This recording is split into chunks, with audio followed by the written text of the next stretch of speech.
guys, welcome to Jurassic Collectibles. Don't forget that there's a few days left on the competition to win the Jurassic Park replica tour brochure. Please check out my other videos for that, and make sure that you enter, because you could be in for winning a free prop replica. Okay, so today I'm really happy to bring you two very scarce items. They're made by a company called Icons, and they were responsible for making lots of collectibles and replicas during the late 90s. Unfortunately, the company went bust, but the replicas that they made are still sought after today and are actually really hard to get hold of.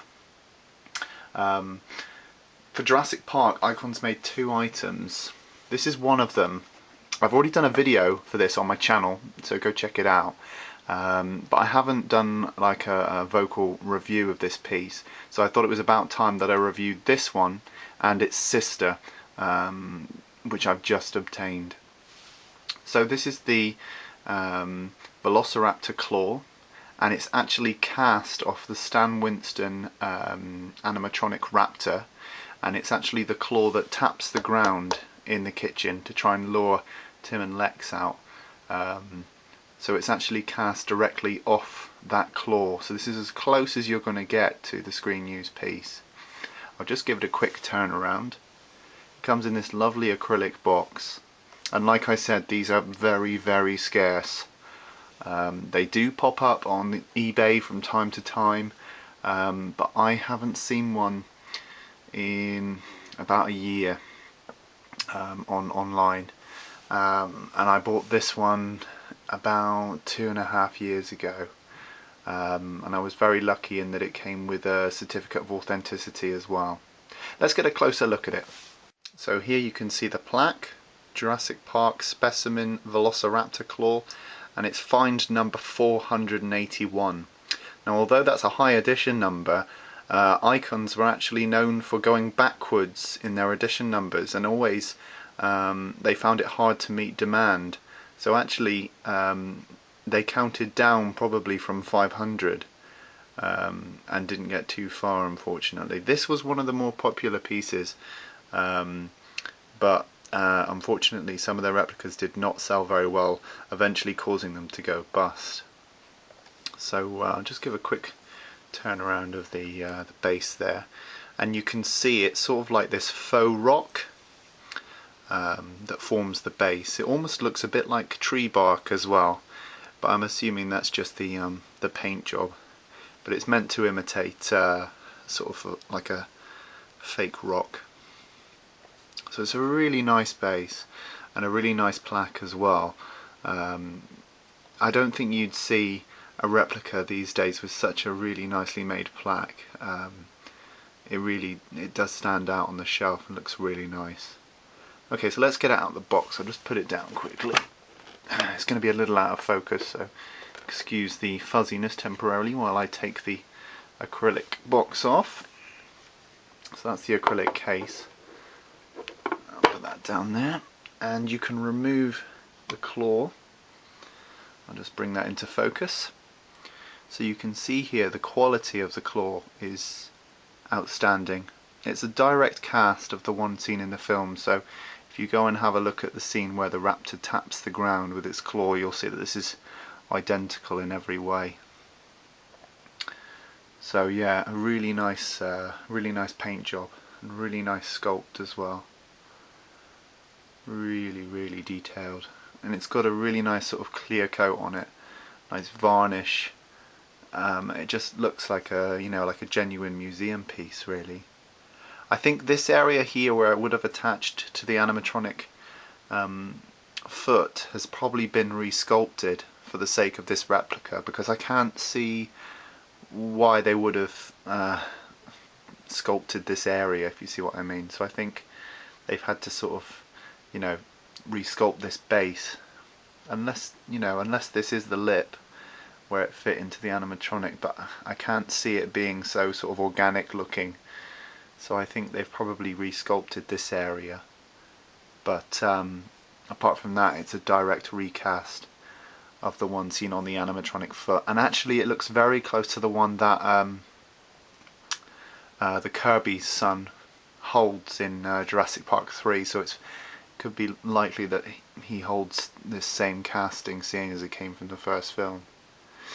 So that comes out of the base and it sits really nicely in the faux rock, which actually has an imprint of the claw.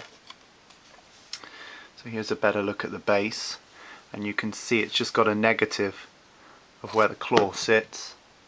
That's the plaque falling off.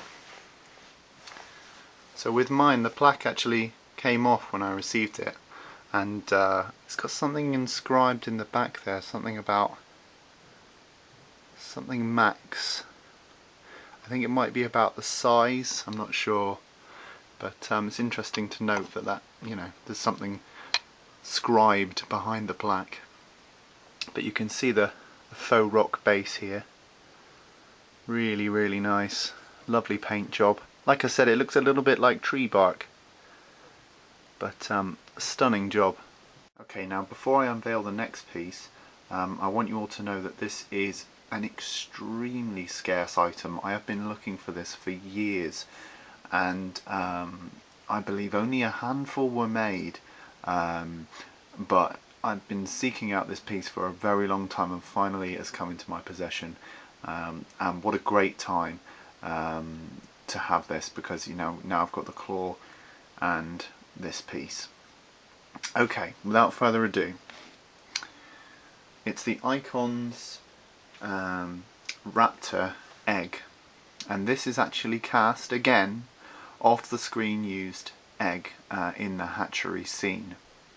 So this is a direct to scale Jurassic Park egg. Now it's quite interesting to note that the ones in the film were based off ostrich eggs as part of the embryo process. They were inserted into ostrich eggs, which is why if you watch the film you'll notice that later on, when Alan Grant discovers real dinosaur eggs, they look sort of very elongated and different. And a lot of people say, hey, wait a minute, weren't the eggs a different shape in the hatchery scene? Yes, they were, but that's because they were this sort of modified ostrich egg. Now you can see it's slightly greener than it looks in the film, and that's because the paint job is painted to imitate the screen use piece, and probably the screen use piece allowed for more stops of light, i.e. the piece was under harsh lighting and had to be painted to reflect that. So usually colours are dulled or ramped up so that when they come to filming, when they're under harsh lights, they actually look the correct colour. So it could be that this actually was the colour scheme before film lighting was applied to it. These are extremely scarce, very, very rare to come by. In my lifetime I've never seen one come up on eBay, and it's fantastic to finally own one of these. It arrived recently and I just couldn't believe the quality of the piece. It's absolutely astounding. So let's turn him round quickly without turning him over. So you can see here he comes on this mounted base with a sort of rock base that holds him up. So on the back there it says Jurassic Park trademark and 1997 UCS and Amblin. And it just looks fantastic on display.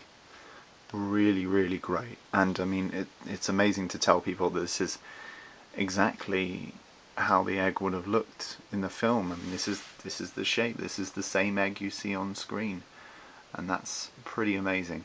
Let's have a closer look at the plaque then. So here you can see it's similar to the Velociraptor claw. It says Velociraptor egg, batch 125, so it's quite a low number, but as I said, usually they're counted down from a high number, so I'm not sure how many of these were actually made. My guess is only a handful were made, because I hardly ever see these come up for auction.